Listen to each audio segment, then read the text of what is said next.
Sabi ng ating mga Scout Masters, laging handa. Isa na sa dapat sa ating paghahanda ang pagkakaroon nito. USB cable connectors and adapters. Believe me or not, we all need these small techie accessories sa ating makabago at high-tech na buhay. Isa-isahin natin to. Una sa lahat, mag-subscribe muna kayo sa aking channel para suportahan ito. You may also join this channel as a member to avail of exclusive perks like priority in comments reply and early access or exclusive access to some videos for members only. Wow. You can also help fund some projects here by sharing super thanks.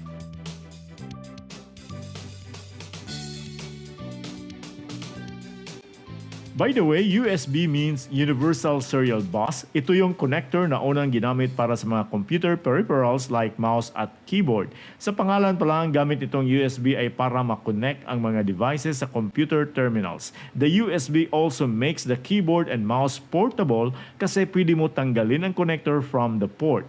At first, kagaya ng mouse at keyboard sa computer, data transmission lang ang binigyang daan ng USB connectors. Pero sa kalaunan, ginamit na rin ito para sa power supply at limited voltage. 5 volts at direct current, maximum of 1.8 amperes. To date, there are at least 8 types of USB connectors used in different devices, kaya there are times kailangan talaga natin ang adapter. Ang pinakauna at widely used ay USB Type A connector tulad nito. And most USB cables ngayon merong type A sa isang dulo ng kable at iba naman yung connector sa kabilang dulo. Next ay lumabas yung USB Type B. Mas maliit ito kaysa Type A. Tingnan nyo. Bihira na natin makikita ito. May Yamaha MG10XU mixer uses this USB connector para sa kanyang digital interface. Pero sa kabilang dulo ng kable nito ay itong USB Type A pa rin. Actually, nag-evolve itong Type A at saka itong Type B into mini and micro variants. Between the two variants, mas common ang mini B and micro B. Itong multiple adapter na to from Type A to 2 male jacks and 2 other USB connectors. Isa dito ay Mini A. Ito ang Mini A or mas nakilala sa pangalan na USB Mini because yung Mini B ay halos di ginagamit. At isa naman dito ay Micro B, which is the most common among the minis and micros. Ang daming mga old small devices na ito ang ginamit.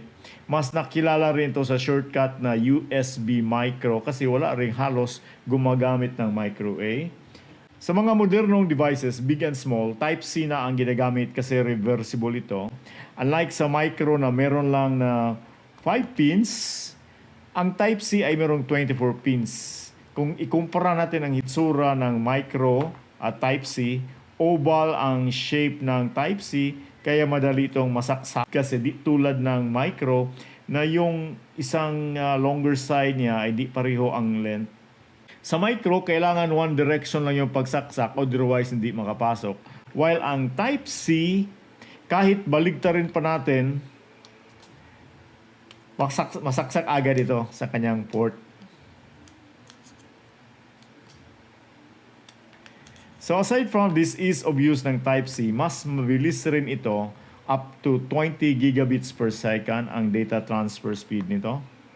Meron ding USB 3.0 micro tulad nito. Ginamit ito sa adapter ng aking SSD or external storage na solid state device. Itong aking lumang Samsung tablet ay meron ding 3.0 rin na power cable niya. Bakit ang ginamit dito sa SSD at saka sa tablet ay 3.0?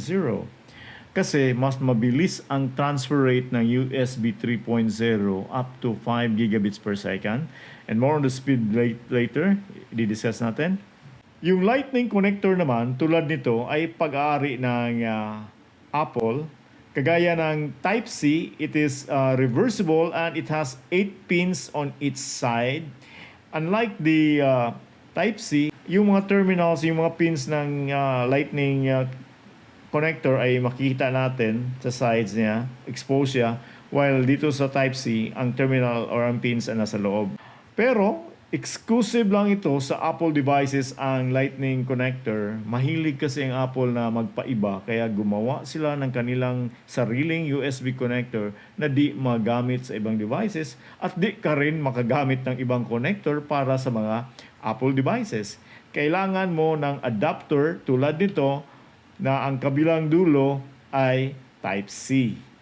Dahil dyan, merong mga bansa like the European Union na pinagbawal ang Lightning connector starting this December para magkakaroon lang ng common charging connection at makasave ang mga consumers and at the same time mapigilan ang electronic waste. Kaya yung iPhone 15 ay meron ng USB-C cable.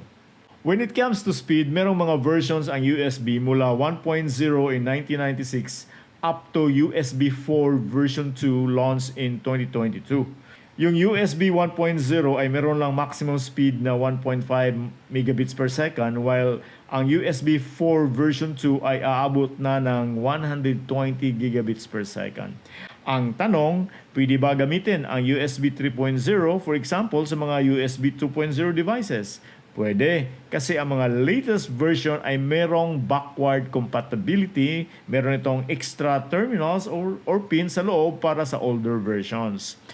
Explain ko lang yung ibang USB cables dito at ang kanyang gamit. Hindi lahat dito ay pareho ang gamit. For example, this serpent USB cable adapter, tinawag ko na serpent kasi maraming ulo, okay? Maraming galamay.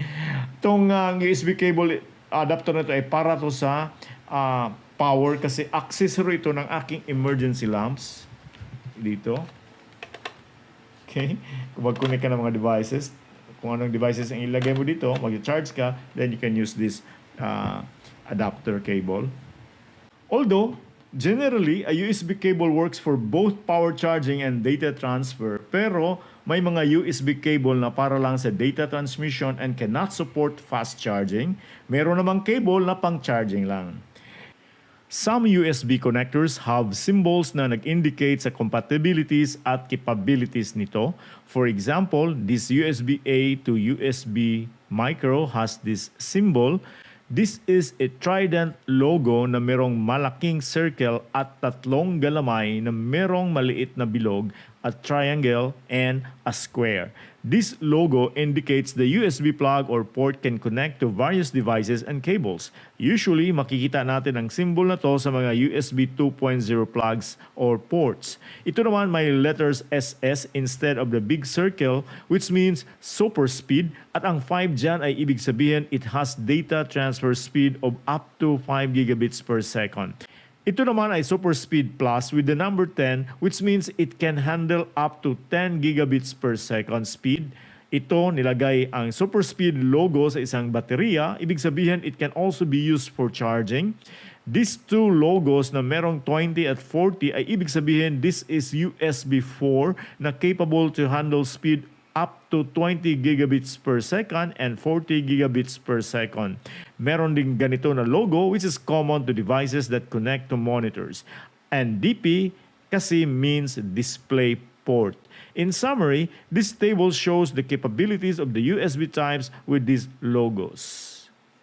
Ito naman ay isang USB extension cable. Ang isang dulo nito ay may male na Type A, USB Type A, at sa kabilang dulo naman ay female na USB Type A. You can put here the dongle. Actually, ito yung extension cable sa aking A4Tech na keyboard. So ito yung dongle ng A4Tech keyboard. I have a separate video about this A4Tech FBK30.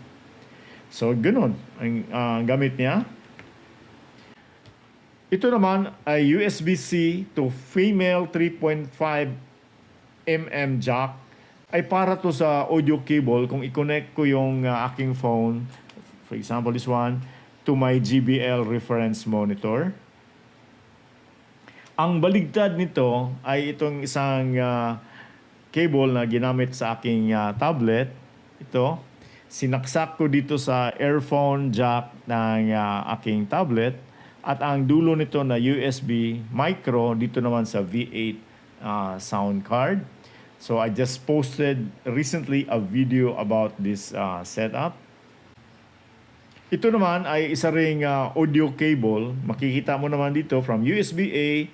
Meron siyang dalawang saksakan dito at may signs dito, logo ng microphone at saka adapter. Para to sa mga headsets na merong dalawang jacks, 3.5mm jacks. Yung isang jack para sa microphone, yung isang jack para sa headset. So ito yung adapter niya. Ito naman ay may dalawang ulo mula sa USB Type A. Meron siya ditong USB micro. Okay? At sa kabila naman ay isang lightning cable. Pwede magamit ang Apple at products, Apple devices at saka Android naman yung isa. Ito ay hindi ordinary USB cable adapter kasi this converts 5-volt power from power bank to 12 volts para magamit sa mga routers during power outages. Ang dulo nito ay USB A, pero sa loob nito ay may circuit siya that converts the 5 volts from the power bank at magiging 12 volts siya. So magiging step up ang process niya para magamit natin ang ating power bank to power our router during brownout. So lagay natin dito sa ating power bank, then saksak natin ang 2.5mm na male power jack doon sa router natin. Meron din ako mga adapter plugs na walang cable. For example, this one. This is from type A to type C. Okay. Meron ding adapter na from USB micro to type C. Ito naman ay USB 3.0 na to, but this is a adapter plug na ang bawat dulo ay female USB-A. You see that? Okay. Then, pwede natin lagay dito ang dongle. So, ganoon ang itsura niya.